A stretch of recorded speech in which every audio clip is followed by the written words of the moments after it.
Idol ആത്മഹത്യ ചെയ്ത് കഴിയുമ്പോഴത്തേക്കും അത് മനസ്സിലാക്കുന്ന ഫാൻ ഗേൾ വല്ലാതെ വിഷമിക്കുകയും പിന്നീട് അവൾക്ക് ടൈം ട്രാവൽ ചെയ്യുവാനായിട്ടുള്ള ഒരു അവസരം ലഭിക്കുകയും ചെയ്യുന്നു. അങ്ങനെ കിട്ടിയ അവസരത്തിൽ അവളും അവനെ സ്നേഹിക്കുകയും അവൻ മരിക്കുന്നത് തടയുകയും ചെയ്യുന്നതാണ് ഈ ഒരു ഡ്രാമയുടെ മെയിൻ ആയിട്ടുള്ള സ്റ്റോറി. അപ്പോൾ നമുക്ക് നേരിട്ട് ഡ്രാമയിലേക്ക് കടക്കാം. കഥ തുടങ്ങുന്നത് സൂര്യഗ്രഹണമൊക്കെ നടക്കുന്ന ഒരു ദിവസമാണ്. 61 വർഷത്തിനിടയ്ക്ക് ഏറ്റവും വലിയൊരു സൂര്യഗ്രഹണമാണ് ഈ ഒരു ദിവസം നടക്കുന്നത് എന്ന രീതിയിൽ പത്രത്തിലൊക്കെ വാർത്തയും വരുന്നു. നമ്മുടെ ഹീറോയിനായിട്ടുള്ള സോളാകട്ടെ ഇപ്പോൾ ഹോസ്പിറ്റൽ ബെഡിലൊക്കെ കിടക്കുകയാണ്. നമ്മുടെ ഹീറോയുടെ പേരാണ് സഞ്ജയ്. അവനും ബാക്കി ടീമുമാകട്ടെ ഒരു കെ പോപ്പ് ഗ്രൂപ്പിന്റെ ഭാഗമാണ്. അവരും അവരുടെ പ്രോഗ്രാമിലേക്ക് പോകുന്നു. അവരുടെ ഗ്രൂപ്പിന്റെ പേര് എക്ലിപ്സ് എന്നാണ്. അങ്ങനെ ഇരിക്കെ ഗ്രൂപ്പിന്റെ ഭാഗമായിട്ടുള്ള ഇൻഹ്യൂഗും കയറി വരുന്ന സമയത്ത് തന്നെ അവിടെ വെച്ച് ഒരു പെൺകുട്ടീനെ കാണിക്കുകയാണ്. അത് വലിയൊരു സ്റ്റാർ ആണ്. അവളുടെ പേര് യൂറി എന്നാണ്. അവളുടെ ഫാനാണ് താനെന്നൊക്കെ പറഞ്ഞ് അവളുടെ ഒരു ഓട്ടോഗ്രാഫ് ഒക്കെ തന്നെ ഡ്രസ്സിൽ മേടിക്കുകയാണ് അവനും. എക്ലിപ്സ് ടീമിന്റെ ഇന്റർവ്യൂ ഒക്കെ സോൾ ഉണ്ടായിരുന്ന റൂമിലെ റേഡിയോ വഴി അവളും കേൾക്കുകയാണ്. സോളിന്റെ അമ്മ അവൾക്ക് നഖമൊക്കെ വെട്ടിക്കൊടുക്കുന്നു. അങ്ങനെ ഇരിക്കെ റേഡിയോയിലെ സംഭാഷണം കേട്ടുകൊണ്ടിരുന്ന അമ്മയുടെ കൈയൊക്കെ തട്ടിയിട്ട് അറിയാതെ അവളുടെ കാലിലെ കുറച്ച് ഭാഗമൊക്കെ മുറിയുകയാണ്. അമ്മയും പെട്ടെന്ന് റൂമിൽ നിന്ന് പോകുവാനൊക്കെ നോക്കുമ്പോഴത്തേക്കും അവിടെ ഉണ്ടായിരുന്ന ഒരു ഫ്ലവർ വേസ് ഒക്കെ താഴെ വീണ് പൊട്ടുന്നു. അവളും നടക്കുവാൻ സാധിക്കാതെ ഇങ്ങനെ ജീവിക്കുന്നതിലും ഭേദം മരിക്കുന്നതാണെന്നുള്ള ഒരു തോന്നലിലൊക്കെ ഇരിക്കുകയാണ്. റേഡിയോയിലുണ്ടായിരുന്ന ആങ്കറും സഞ്ജയ്ക്ക് ഇപ്പോൾ ഒരു ചാലഞ്ച് ഒക്കെ നൽകുകയാണ്. ആ ഒരു ചാലഞ്ചിൽ സഞ്ജയ്ക്ക് സോളിനെ കോൾ ചെയ്യേണ്ടതായിട്ടും വരുന്നു. ഞാൻ സഞ്ജയ് ആണ്, നിനക്കെന്നെ അറിയാമോ എന്നൊക്കെ അവൻ ചോദിക്കുന്നുണ്ടെങ്കിലും അവൾ അറിയുകയില്ല എന്ന മറുപടിയൊക്കെ നൽകുകയാണ്. പിന്നീട് ഞങ്ങൾ എക്ലിപ്സ് ടീമിന്റെ ഭാഗമാണ്. ആ ടീമിനെ നിനക്കറിയാമോ? 2 മാസം ആയതേ ഉള്ളൂ ടീമൊക്കെ തുടങ്ങിയിട്ടെന്ന് അടുത്തയാൾ പറയുമ്പോഴത്തേക്കും അപ്പോഴും എനിക്ക് നിങ്ങളെ അറിയുകയില്ല എന്നൊക്കെ പറഞ്ഞ് അവളും ദേഷ്യപ്പെടുന്നു. അങ്ങനെ ഇരിക്കുകയാണ് ഇപ്പോഴത്തെ കാലാവസ്ഥയൊക്കെ നല്ലതായത് കൊണ്ട് തന്നെ നിനക്ക് നടക്കുവാനായിട്ട് 2 ഷൂസ് ഒക്കെ ഗിഫ്റ്റ് ആയിട്ട് നൽകുന്നതായിരിക്കും എന്നൊക്കെ ആങ്കറും പറയുന്നത്. പക്ഷെ അവൾക്ക് അത് ആവശ്യമില്ല എന്ന് പറയുമ്പോഴത്തേക്കും ഏത് രീതിയിലുള്ള ഗിഫ്റ്റ് ആണ് നിങ്ങൾക്ക് വേണ്ടതെന്നും കൂടി ആങ്കർ ചോദിക്കുന്നു. നിങ്ങൾ 2 ഷൂസ് ഒക്കെ നൽകിയെന്ന് വെച്ച് നടക്കുവാൻ സാധിക്കാത്ത എനിക്ക് നടക്കുവാനൊന്നും പറ്റില്ലല്ലോ. പിന്നെ കാലാവസ്ഥ നല്ലതാണെങ്കിലും പുറത്തിറങ്ങുവാൻ സാധിക്കാത്തത് കൊണ്ട് തന്നെ മരിക്കണമെന്ന് ആഗ്രഹിക്കുന്ന ഒരുപാട് ആൾക്കാർ നിങ്ങളുടെ ചുറ്റും ഉണ്ടെന്നൊക്കെ പറഞ്ഞ് സോളും ദേഷ്യപ്പെട്ട് ഫോണൊക്കെ താഴേക്ക് ഇടുന്നു. അങ്ങനെ ഇരിക്കെയാണ് സഞ്ജയ് ഒരു കാര്യമൊക്കെ പറയുന്നത്. നീ ജീവിച്ചിരിക്കണം. അങ്ങനെയാണെങ്കിൽ നിന്റെ അടുത്തുള്ള ആൾക്കും അത് കൂടുതൽ സന്തോഷമൊക്കെ നൽകുന്നതായിരിക്കും. ഇന്ന് നല്ലൊരു ദിവസം ആയതുകൊണ്ട് തന്നെ ഇന്ന് നീ ജീവിച്ചിരിക്കണം. നാളെ മഴയൊക്കെ പെയ്യുമെന്നാണ് കേട്ടത്. ആ മഴ കാണുവാനായിട്ട് നീ ജീവിച്ചിരിക്കണം. പിന്നീട് ആ മഴയൊക്കെ നിൽക്കുന്നോടെ വരെ നീ ജീവിച്ചിരിക്കണം. അങ്ങനെയിരിക്കെ ഒരു ദിവസമാകട്ടെ ജീവിച്ചിരിക്കുന്നത് ഒരിക്കലും വിഷമകരമല്ലാത്തൊരു ദിവസമൊക്കെ നിനക്ക് വരുന്നതായിരിക്കുമെന്നാണ് സഞ്ജയും അവളോട് പറയുന്നത്. അവളതൊക്കെ കേൾക്കുമ്പോഴത്തേക്കും ഒരുപാട് വിഷമിക്കുകയാണ്. നേരത്തെ ഫ്ലവർ വൈസ് ഒക്കെ താഴെ വീണ് പൊട്ടിയ സമയത്ത് അവളും അതിൽ ഒരു ചില്ലൊക്കെ സൂക്ഷിച്ചു വെച്ചിട്ടുണ്ടായിരുന്നു. ആത്മഹത്യ ചെയ്യുവാനായിട്ടായിരുന്നു അത്. പക്ഷെ ഇപ്പോൾ സഞ്ജയുടെ വാക്കൊക്കെ കേൾക്കുമ്പോഴത്തേക്കും അവൾ ആകെ കരയുകയാണ്. നമ്മുടെ ഈ ഒരു സ്റ്റോറിയൊക്കെ നടന്നത് 2009-ലായിരുന്നെങ്കിലും ഇപ്പോൾ ദിവസങ്ങളും മാസങ്ങളും വർഷങ്ങളും കടന്നു പോയിരിക്കുന്നു. 2022 ഡിസംബർ വരെ എത്തിക്കഴിഞ്ഞിരിക്കുന്നു. സോളാകട്ടെ ഇപ്പോൾ സഞ്ജയുടെ വലിയൊരു ആരാധികയാണ്. മുത്തശ്ശിക്ക് പ്രായം കൂടിയത് കൊണ്ട് തന്നെ ബുദ്ധിക്ക് ചെറിയൊരു തകരാറൊക്കെ വന്നു കഴിഞ്ഞിരിക്കുന്നു. അങ്ങനെയിരിക്കെ മുത്തശ്ശിയും സോളിനെ ഒരുക്കിക്കൊണ്ടൊക്കെ ഇരിക്കുന്ന സമയത്ത് മുത്തശ്ശിയുടെ കയ്യിൽ കിടക്കുന്ന വാച്ച് അവളുടെ ശ്രദ്ധയിലും പെടുകയാണ്. അവളും അത് തിരികെ നൽകുവാനൊക്കെ പറഞ്ഞ് മുത്തശ്ശിയുടെ പിറകെ നടക്കുന്നു.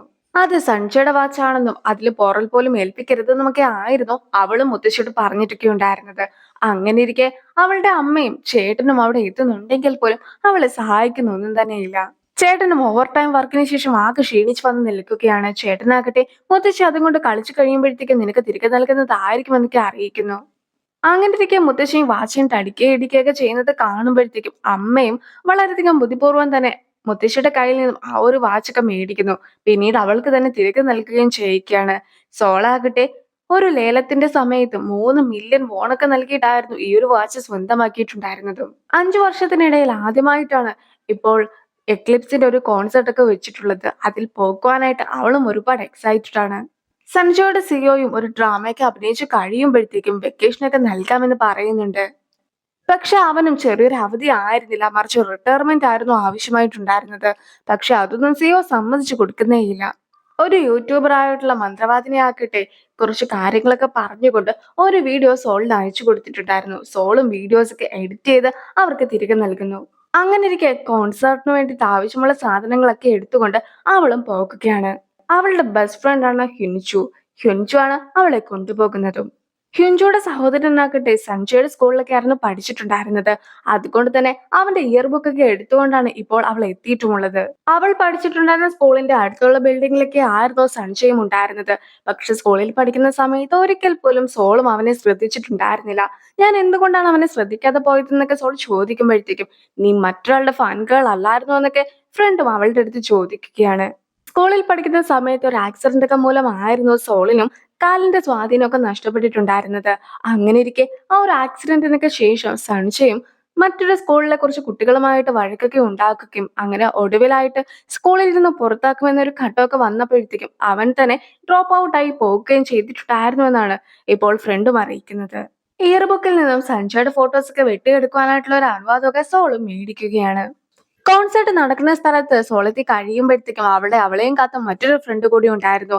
അങ്ങനെ അവർ ഹാപ്പി ആയിട്ടൊക്കെ നിൽക്കുമ്പോഴത്തേക്കുമാണ് അവിടെ ഉണ്ടായിരുന്ന മറ്റു ചിലർ ഈ ഒരു ഗ്രൂപ്പിനെ കുറിച്ചും ഗ്രൂപ്പിലുള്ള ആളുകളെ കുറിച്ചും കുറ്റമൊക്കെ പറയുന്നത് അവളും കേൾക്കുന്നത്.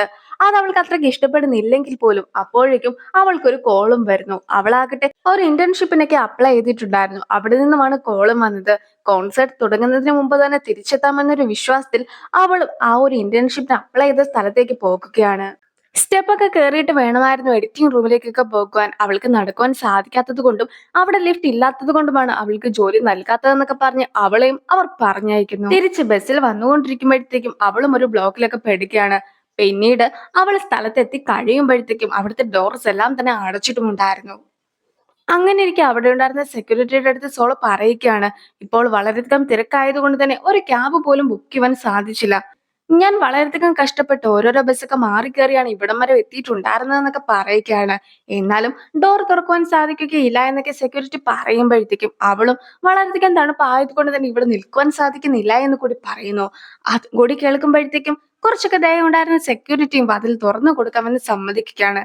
പക്ഷെ അപ്പോൾ അവളുടെ ടിക്കറ്റ് ഒക്കെ ചോദിക്കുമ്പോഴത്തേക്കുമാണ് അവൾക്കും ബസ്സിൽ വെച്ച് ആ ഒരു ടിക്കറ്റ് നഷ്ടപ്പെട്ടു പോയെന്ന കാര്യമൊക്കെ സോള് മനസ്സിലാക്കുന്നത്. അങ്ങനെ ഇരിക്കെ സഞ്ജയുടെയും ടീമിന്റെയും പ്രോഗ്രാം ഒക്കെ തുടങ്ങി കഴിഞ്ഞിരിക്കുന്നു.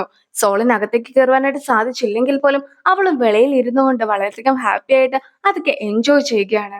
പ്രോഗ്രാം ഒക്കെ അവസാനിക്കുന്നതിന് മുമ്പായിട്ട് സഞ്ജയും ലിസ്റ്റിൽ ഇല്ലാത്തൊരു പാട്ടൊക്കെ എല്ലാവർക്കും വേണ്ടി പാടിയൊക്കെ കൊടുക്കുകയാണ്. സോളും ഒരുപാട് സന്തോഷിച്ച് ആ ഒരു പാട്ടൊക്കെ കേൾക്കുന്നു. സോൾ വെളിയിൽ നിന്ന് കേട്ട സമയത്ത് പാട്ടൊക്കെ വളരെയധികം നല്ലതായിരുന്നു. അകത്തെങ്ങാനും കയറി കേൾക്കുകയായിരുന്നെങ്കിൽ അവളുടെ ബോധമൊക്കെ നഷ്ടപ്പെട്ടേനെ എന്നാണ് അവൾ പറയുന്നത്. അങ്ങനെ ഇരിക്കെ ഒരാൾ വന്ന് തട്ടി അവളുടെ കയ്യിലുണ്ടായിരുന്ന ഫോണൊക്കെ താഴേക്ക് പോകുന്നു. അത് പൊട്ടുകയും വർക്ക് ചെയ്യാതാക്കുകയും ചെയ്യുന്നു. സഞ്ജയ് ടീമിലേക്ക് തിരികെ എത്തി കഴിയുമ്പോഴത്തേക്കും ബാക്കി അംഗങ്ങളും അവൻ റിട്ടയർമെന്റിന് വേണ്ടി ആവശ്യപ്പെട്ടിട്ടുണ്ടായിരുന്നു എന്നതൊക്കെ അറിഞ്ഞു കഴിഞ്ഞിരിക്കുന്നു. അതുകൊണ്ട് തന്നെ അവരും സഞ്ജയോട് ദേഷ്യത്തിലൊക്കെ പെരുമാറുമ്പോഴത്തേക്കും അവനിപ്പോൾ തനിച്ചിരിക്കുവാനായിട്ടാണ് ആഗ്രഹമെന്നും നമുക്ക് പിന്നീട് സംസാരിക്കാമെന്നും ഒക്കെ അവനും പറയുകയാണ്. സോളും ഒരു ബ്രിഡ്ജിന്റെ മുകളിലൂടെയൊക്കെ പോയിക്കൊണ്ടിരിക്കുമ്പോഴത്തേക്കും പെട്ടെന്ന് അവളുടെ വീൽ ചെയർ ഒക്കെ കേടാകുന്നു. അപ്പോഴാണ് അന്ന് നടന്ന കാര്യങ്ങളെ കുറിച്ച് എല്ലാം തന്നെ അവൾ വീണ്ടും വീണ്ടും ആലോചിക്കുന്നത്. ഇപ്പോൾ ആകട്ടെ വീൽ ചെയർ കേടായി. അവൾക്ക് നടക്കുവാൻ സാധിക്കാത്തത് കൊണ്ട് തന്നെ ജോലി നഷ്ടപ്പെട്ടു. കയ്യിൽ നിന്നും ടിക്കറ്റ് മിസ് ആയതുകൊണ്ട് തന്നെ അവൾക്ക് കോൺസെർട്ട് കൂടുവാനായിട്ട് സാധിച്ചില്ല. ഒടുവിലായിട്ട് ഫോണൊക്കെ താഴെ പോയി പൊട്ടിയിട്ടുണ്ടായിരുന്നത് കൊണ്ട് തന്നെ ഇപ്പോൾ ആരെയും കോണ്ടാക്ട് ചെയ്യുവാനും സാധിക്കുകയില്ല. അങ്ങനെ അവൾ ആകെ വിഷമിച്ച് കരയൊക്കെയാണ്. അപ്പോൾ അതുവഴി പോന്നിട്ടുണ്ടായിരുന്ന സഞ്ജയും അവൾ ഒറ്റയ്ക്കിരുന്ന് കരയുന്നതൊക്കെ കണ്ട് വണ്ടി നിർത്തി പതിയെ കുടയുമായിട്ട് വെളിയിലേക്കൊക്കെ ഇറങ്ങി ചെല്ലുന്നു. നിനക്ക് എന്താണ് സംഭവിച്ചത്? വീൽ ചെയർ ഒക്കെ തകരാറിലായോ എന്നൊക്കെ സഞ്ജയും അവളുടെ അടുത്ത് ചോദിക്കുകയാണ്. അവൾക്ക് മറുപടി ഒന്നും പറയുവാനേ സാധിക്കുന്നുണ്ടായിരുന്നില്ല. സഞ്ജയും കയ്യിലുണ്ടായിരുന്ന ഹോട്ട് പാഡൊക്കെ അവളുടെ കയ്യിൽ വെച്ച് കൊടുത്തിട്ട് നിന്റെ കൈകൾ വളരെയധികം തണുത്തിരിക്കുകയാണെന്നൊക്കെ പറയുന്നു. സഞ്ജയനെ നേരിട്ട് കണ്ട സന്തോഷത്തിൽ അവൾ കരയൊക്കെ ആയിരുന്നു. നീ എന്തിനാണ് കരയുന്നത്? ഞാൻ നിന്നെ കരയിച്ചില്ലല്ലോ എന്നൊക്കെ സഞ്ജയും ചോദിക്കുന്നു.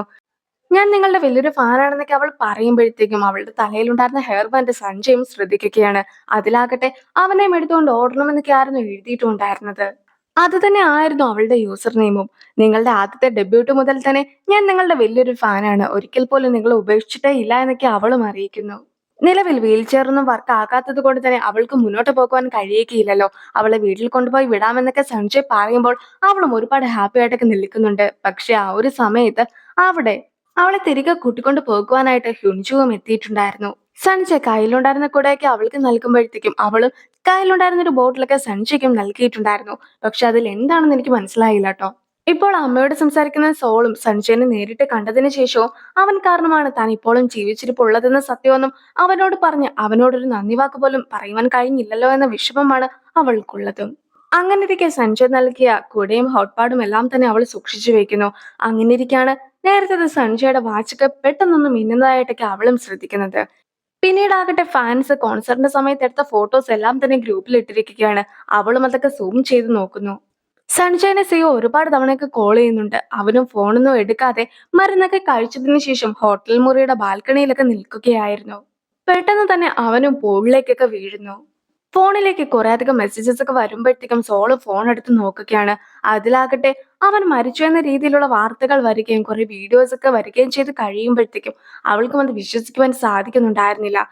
ഫേക്ക് ന്യൂസ് ആണെന്ന് ചിലരൊക്കെ പറയുമ്പോഴത്തേക്കും ഒരു ഹോസ്പിറ്റലിന്റെ പേരൊക്കെ പറഞ്ഞിട്ട് അവിടേക്കാണ് അവനെ മാറ്റുന്നതെന്നൊക്കെ ചിലരും അറിയിക്കുന്നു. അത് കേട്ട ഉടനെ തന്നെ സോളും ആ ഒരു ഹോസ്പിറ്റലിലേക്കൊക്കെ പുറപ്പെടുകയാണ്.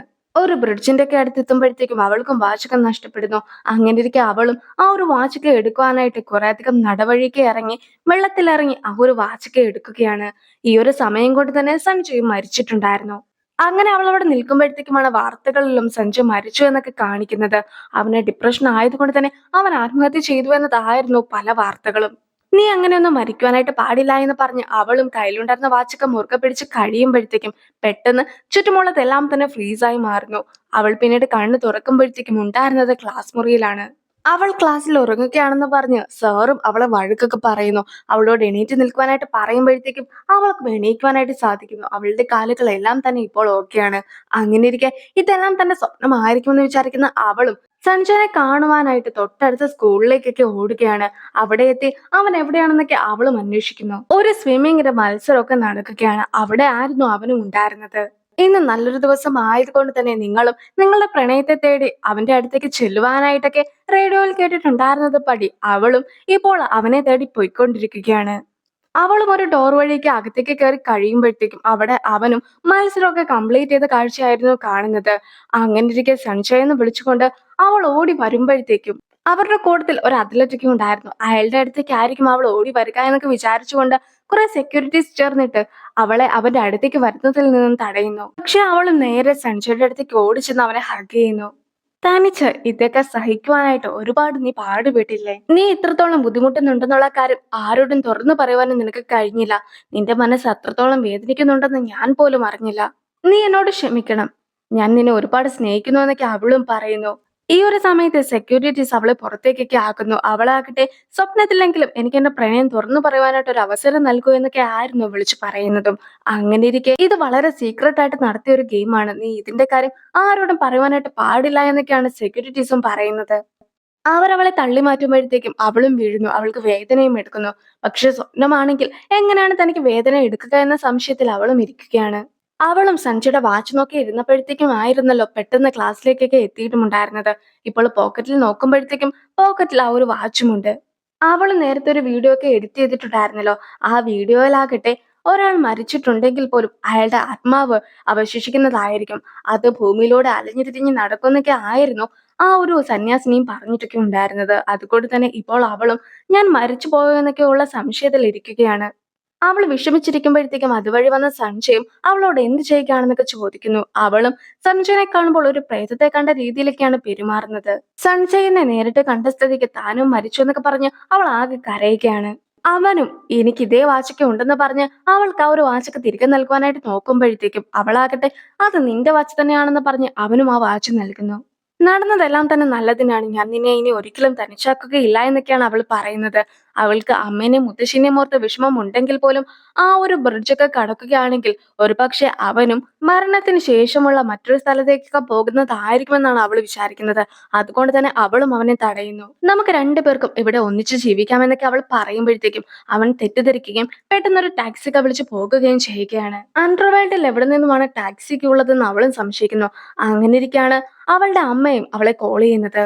അവൾ ക്ലാസ് കട്ട് ചെയ്തു പോയെന്നറിഞ്ഞിട്ടായിരുന്നു അമ്മയെ വിളിക്കുന്നതും. സൺജയും ഫോണിൽ അച്ഛനോടൊക്കെ സംസാരിക്കുന്നു. ഇന്നത്തെ ഗെയിം ഒഫീഷ്യൽ ആയിട്ടുള്ള ഒരു ഗെയിം അല്ലെങ്കിൽ പോലും നല്ല രീതിയിൽ സ്കോറൊക്കെ നേടുവാനായിട്ട് സാധിച്ചു എന്നൊക്കെ അവൻ അച്ഛനോട് പറയുമ്പോഴത്തേക്കും അച്ഛനും അവനെ ഓർത്ത് ഒരുപാട് അഭിമാനിക്കുന്നുണ്ടായിരുന്നു. സഞ്ജയുടെ തോളൊന്നും ഓക്കെ ആയിരുന്നില്ല. പക്ഷെ അവനും ആ ഒരു കാര്യങ്ങളൊക്കെ അച്ഛന്റെ അടുത്തുനിന്നും മറച്ചു വെക്കുന്നു. അങ്ങനെ ഇരിക്കെ സോൾ പറഞ്ഞിട്ടുണ്ടായിരുന്ന കാര്യങ്ങളൊക്കെയാണ് അവനും ഓർക്കുന്നത്. സഞ്ജയ് നോക്കുമ്പോഴത്തേക്കും അവന്റെ വാച്ച് അവിടെ തന്നെ ഉണ്ടായിരുന്നു. പിന്നെ അവൾ എന്തിനാണ് ഈ ഒരു വാച്ച് തനിക്ക് നൽകിയതെന്നൊക്കെ അവനും സംശയിക്കുന്നു. യഥാർത്ഥത്തിൽ അവളുടെ കയ്യിൽ ഉണ്ടായിരുന്ന വാച്ച് അത് പ്രസന്റിൽ നിന്നുമുള്ള വാച്ചാണ്. സോൾ വീട്ടിലേക്ക് തിരികെ എത്തി കഴിയുമ്പോഴത്തേക്കും പണ്ട് അവളുടെ വീട് എങ്ങനെയായിരുന്നോ ഉണ്ടായിരുന്നത് അതേ രീതിയിലേക്കാണ് വീടുള്ളത്. അമ്മയും അവൾ സ്കൂളിൽ നിന്നും ഇറങ്ങി ഓടിയതിനൊക്കെ അവളെ വഴക്ക് പറയുന്നു. അമ്മയുടെ പ്രായമൊക്കെ കുറഞ്ഞത് കാണുമ്പോഴത്തേക്കും അവൾക്കും അതിശയം തോന്നുന്നു. അങ്ങനെ ഇരിക്കെ കലണ്ടറിൽ 2008 എന്നൊക്കെ എഴുതിയിരിക്കുന്നത് അവളും ശ്രദ്ധിക്കുകയാണ്. മുത്തശ്ശിക്കും ഒരു കുഴപ്പവുമില്ല. ആരൊക്കെ എന്തൊക്കെയാണെന്നുള്ള കാര്യം എല്ലാം തന്നെ മുത്തശ്ശിക്ക് ഇപ്പോഴും ഓർമ്മയുണ്ട്. അതൊക്കെ കാണുമ്പോൾ സോളും ആകെ സന്തോഷം കൊണ്ട് കരയുകയാണ്.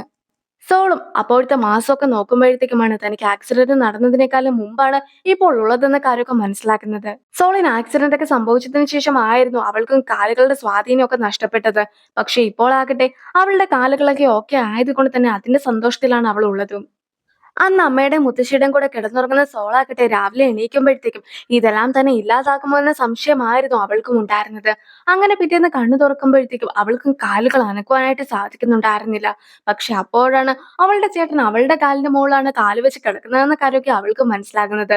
ചേട്ടന്റെ 2 ചവിട്ടും കൊടുത്ത് ഹാപ്പി ആയിട്ടൊക്കെയാണ് അവളും എണീറ്റ് വരുന്നത്. സോൾ ഓടി സ്കൂളിലേക്കൊക്കെ എത്തുമ്പോഴത്തേക്കും സഞ്ജയും അവൾക്ക് ആ വാച്ച് തിരികെ നൽകണമെന്നൊക്കെ ഓർത്തുകൊണ്ട് അവളെ കാത്തു നിൽക്കുകയായിരുന്നു. സഞ്ജയുടെ അടുത്ത് ഫ്രണ്ട് വന്ന് സംസാരിക്കുമ്പോഴത്തേക്കും പെട്ടെന്ന് മഴയൊക്കെ പെയ്യുന്നു. സഞ്ജയും കൂടെയൊക്കെ നൂർത്ത് പിടിച്ച് നിൽക്കുകയാണ്.